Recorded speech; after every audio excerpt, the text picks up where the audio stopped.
Hey everyone, Colin Bodbyl here for ifsetglobal.com, and today I'm going to be doing a review of the Axis P7214 video encoder. Let's take a look at the unit now. You can see on the front of the unit here, beneath the Axis logo, is the power LED as well as your status LEDs. Beneath that are your 4 analog inputs. Underneath those are 2 audio input jacks as well as an audio output. Flip the unit around and you're going to see that there's a memory card slot here for a micro SD card. Next to that are your auxiliary inputs and outputs as well as your data control for PTZs.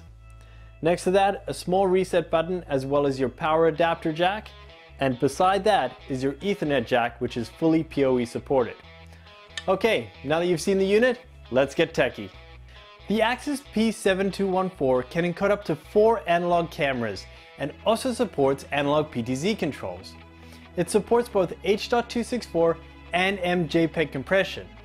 The P7214 supports resolutions up to D1 at up to 30 frames per second. It has built-in motion detection and camera tamper alarm, as well as two-way audio. It supports edge storage using a micro SD card up to 64 gigabits, but it's not included.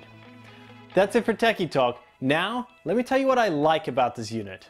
The first thing I really liked about this unit is that it goes up to 30 frames per second at a D1 resolution, which is really good for an analog encoder, because even Axis's lower end version of this encoder only supports up to 15 frames per second. The second thing that I really liked about this unit is the PTZ controls. I couldn't believe how easy they were to set up. I actually tested the unit with a Pelco analog PTZ, and it was really no hassle downloading the plugin, installing it, and configuring the settings. Alright, now that you know what I like about this unit, let me tell you what I didn't like about it. The first thing I didn't like about this unit is that it only has one micro SD card slot. I love using these little encoders with edge storage to replace DVRs that have burnt out, while clients get their budget together to replace them with an NVR. The problem is, at only 64 gigabits of storage, that's normally less than the DVRs that I'm removing, which are typically between 120 gigs and 500 gigs.